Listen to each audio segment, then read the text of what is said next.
নমস্কার, ওম নমঃ শিবায়। দর্শক ভক্তবৃন্দদের বলেছিলাম পার্ট বাই পার্ট আমি বলবো। একদিন বলছিলাম যে কথাটা, শ্মশানে বসে আছি, ধ্যান করছি, জপ করছি, আমার মহারাজ কাছে আছেন। মাসটা ছিল শ্রাবণ মাস, ডেড বডি এসেছে মানুষকে দাহ করার জন্যে।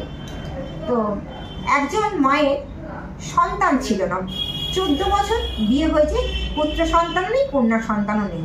তা উনি আমার মহারাজের কাছে এসেছেন, বলছেন যে মহারাজ আমার এতদিন কোনো সন্তান হয়নি, যদি কোনো রকম একটা কোনো সন্তান হয়। তা মহারাজ 1 সপ্তাহ আগে দেখেছিলেন, তা বলেছিলেন যখন মানুষকে দাহ করা হবে, তোমার যে অমৃত ফলটা, বেদানা হতে পারে, আম হতে পারে, অমাবস্যার রাত্রিরে যখন বডিটা দাহ হবে, ঠিক রাত 12টা আমি থাকবো, আমার শিষ্য ভক্তরা থাকবে। এরা ওনাকে বলেছিলেন ভালো ফলটা যে মানুষটাকে চিতায় তোলা হয়েছে, যার দাহ হচ্ছে, তার নাভিতে বসিয়ে তুমি বাড়ি চলে যাবে, তোমার আর কোনো কাজ নেই, দেখো তোমার সন্তান হয় কিনা। তো অভূতপূর্ণ সেই মানুষটাই যখন চিতায় কাজ হচ্ছে, দাহ হচ্ছে, ধাউ ধাউ করে জ্বলছে, স্বামী স্ত্রী এসে আম ভালোবাসত, নাভিতে দিয়ে দিলেন, দিয়ে পেছন হয়ে চলে গেলেন। এইবার আমার মহারাজজি কাজ শেখাচ্ছেন, আমরা কাজ করছি, কাজ অনেক শিখেই গেছি, মানে 75% শেখা হয়ে গেছে, 25 বাকি আছে। তা মহারাজ বলছেন, আচ্ছা দেখতে পাচ্ছ তোমরা আগুনের যে শিখাটা হচ্ছে, কিছু দেখতে পাচ্ছ তোমরা ওখানে, দেখতে পাচ্ছ কিছু? 1000 বার জিজ্ঞেস করছেন, 100 বার জিজ্ঞেস করছেন। আমরা যেহেতু 3-4 জন ছিলাম না, প্রথমেই কিন্তু আমি দর্শন করলাম, আমি দেখছি আচ্ছা মহারাজ একজন যেন কালো বোরখা পরে মুখে চাপা দিয়ে দাঁড়িয়ে আছে। কে মহারাজ, কে মহারাজ? ঠিক আছে ঠিক আছে, দাঁড়াও দাঁড়াও দাঁড়াও, থেমে যাও থেমে যাও থেমে যাও। থেমে গেলাম। তারপরে বলছে আচ্ছা তুমি কি কিছু দেখতে পাচ্ছ, তুমি কি কিছু দেখতে পাচ্ছ? 4 জনকেই বলছে, কিন্তু 2 জন, আমরা হয়তো একজন আবঝা দেখছেন, আমি ফুল দেখছি, অথচ আর 2 জন দেখতে পাচ্ছেন না। তখন আমি বলছি হ্যাঁ মহারাজ আমি কিন্তু দেখতে পাচ্ছি, এই যে বডিটা যখন জ্বলছে ওখানে কিন্তু আমি 4টে হাত, জিভ বার করে উলঙ্গ অবস্থা, মুন্ড মানেনি, মুন্ড গলায় ঝুলছে, এলোকেশি চুল, আমি কি দেখছি মহারাজ? ঠিক দেখছি? ঠিক দেখছো ঠিক দেখছো ঠিক দেখছো, দেখো দেখো ভালো করে দেখো। মা দেখি কি, পাশেই কিন্তু আমার ভোলানাথ ত্রিশূল নিয়ে দাঁড়িয়ে আছেন। দেখুন আমি তন্ত্রের শেষ পাঠের দিকে যাচ্ছি, 75% হয়ে গেছে। আজকে কেন বলছি বন্ধুদের কাছে, আমি শিখেছি, আপনাদের শেখাতে চাই, আপনারা দর্শন করুন, ভগবানকে দর্শন করুন, অশুভ আত্মাকে দর্শন করুন, ভয় পাবেন না। আমার জীবনটা ঘটে সঁপে দিয়েছি, আমার জীবনের কোনো দাম নেই, আমি আজ নয় কাল, কাল নয় পরশু মরে যাব। কিন্তু আমার ছোট থেকে ইচ্ছা ছিল, ভীষণ আকাঙ্ক্ষা, আমার এটার পর এটা জানতে ইচ্ছা করে, বারবার প্রশ্ন কি, আমার বাবা মায়ের কাছে করেছি, আমার দিদা দাদুর কাছে করেছি, গুরু মহারাজজির কাছে করেছি, গুরু মায়ের কাছে করেছি। এইবার মহারাজ বলছে দেখো খুব ভালো করে দেখতে পাচ্ছ, তোমরা 2 জন দেখতে পাচ্ছ না, তোমরা 2 জন দেখতে পাচ্ছ না, তো তোমাদের সময় লাগবে, তোমরা বসো।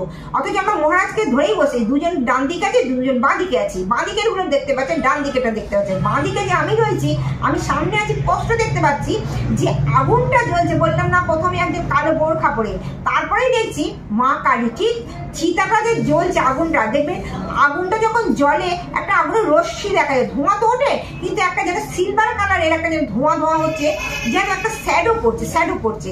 তখন আমি বলি মহারাজ মাকে দেখতে পাচ্ছি, মা কালীকে দেখতে, শিব মহাদেবকে দেখতে পাচ্ছি, কারণ শিব তো শ্মশানও বাসিনী, মা কালী কি শ্মশানও বাসিনী। তাই যখন দাহ করা হয় তখন কিন্তু আমরা অশুভ আত্মাকেও ডাকি, আবার শুভ আত্মাকেও ডাকি, কারণ যাতে তার বডিটা, একটা মানুষকে দাহ করতে 3.5 মণ কাঠ লাগে, যদি খুব মোটা সোটা দেহ হয় তাও মেপে বললাম, আর 3 মণ কাঠ লাগে যেটা রোগা হয়, একটু মোটার থেকে রোগা হয়, সেটা 3 মণ কাঠ লাগে। এইবার এই যে বডিটা দাহ হতে হতে ছোট হয়ে আসছে, আমি দেখতে পাচ্ছি আগুনের শিখা কম হয়ে আসছে, তখনও মনে হচ্ছে তারা যেন দাঁড়িয়ে আছে, কারণ ওই যে অশুভ শুভ আত্মাকে কাজ হচ্ছে।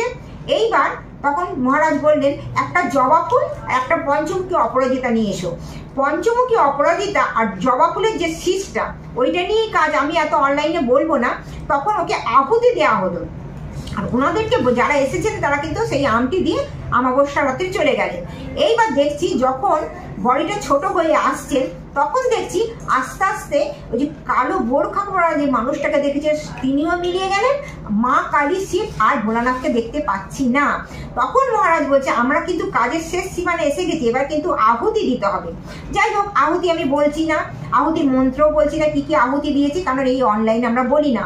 আমরা যখন কাছে মানুষ আসে হাতে কলমে সেটাই দেখাই বলি। এইবার মহারাজ বললেন যে দেখো, আমাকে প্রশ্ন করছে কাজটা কি সাকসেস হলো? হ্যাঁ মহারাজ, হবেই, এনার কিন্তু সন্তান হবেই।